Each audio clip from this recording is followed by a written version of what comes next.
Congratulations to this beautiful bride, Angelica Panganiban.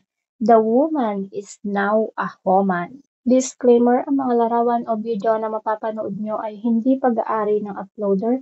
Ito ay ginagamit para sa isang impormasyon, credits to the owners. Hello guys, narito na nga ang ating hot trending topics for today's video na kung saan itong si Angelica Panganiban at Greg Homan ay muling nagpakasal nga dito sa Siargao.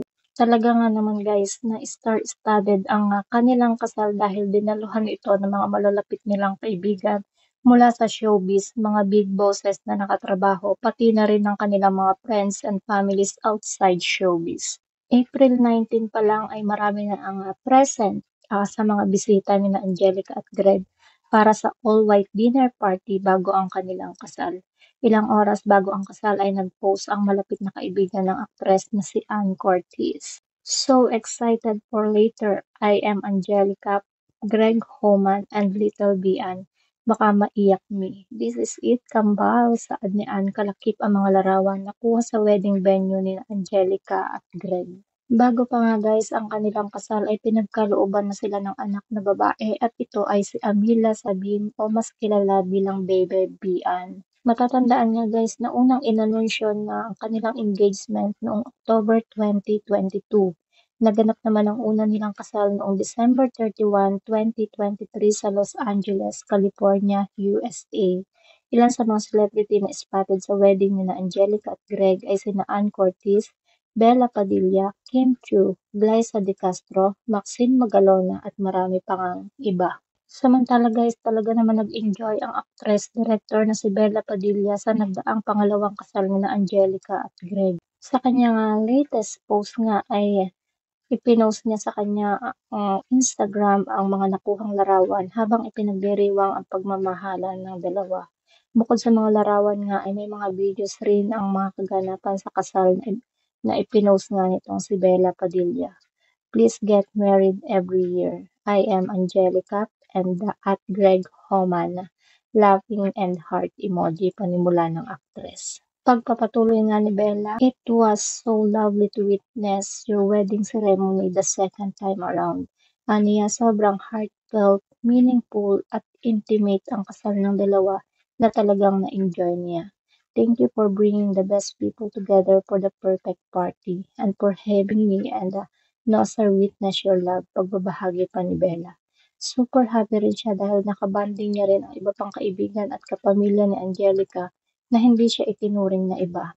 Love hanging out with friends, Angelica's family that also treats her friends like family, and our colleagues who I haven't really seen too much since the pandemic, ani Bella. Na-shoutout rin niya ang isa pang miyembro ng ang Becky na si Kim Chiu. And of course, the best kapasyalan to have Chinita Princess. I always love seeing you happy and thriving. We'll always celebrate life with you, say pa ni Bella. Samantala maraming naman netizen naman ang nagsisa sa dalaga kung siya na ba ang susunod na ikakasal. At sinagot nga niya ito ng simpleng no. Super touched naman ang mga fans at netizens sa heartwarming message nito nga si Judy Ann Santos para sa mag-asawang Angelica Panganiban at Greg Homan. Pagkatapos ng beach wedding ni na Angelica at Greg sa napakagandang isla ng Siargao, nag-post naman ng mensahe si Juday para sa mag-asawa nga. Ramdam na ramdam ko ang kaligayahan ng puso mo, napakasaya ko para sa'yo mahal kong Cindy. 2 red heart emojis, ang bahagi ng caption ni Juday sa kanyang IG post nga. Dagdag pa nga niya, andito lang ang pamilya Agoncillo para sa pamilya Homan, mahal na mahal namin kayo. Nagkomento naman agad si Angge sa pagbati ni Juday sa kanila ni Greg. Love you, pamilya Agoncillo. Narito ang ilan sa mga nabasa namin comments ng netizens sa inspiring message ni Juday para kina Angelica at Greg. Ang sweet ng ate, nakakaiyak naman, we love you, Angge, congratulations. Mas naging close pa sina Judy Ann at Angelica nang gawin nga nila ang pelikulang Ang Dalawang Mrs. Real noong 2018 mula sa Star Cinema. Anyway guys, super happy naman ang aktor-director na si John Prats na naging bahagi siya ng kasalan nito ngang si Angge at nitong si Greg dito sa Pinas. Ayan nga dito kay John, talagang nagdaan sila ng oras para ma-witness ng personal ang beach wedding ng kanyang kaibigan at ni Greg na ginanap nga dito sa Siargao.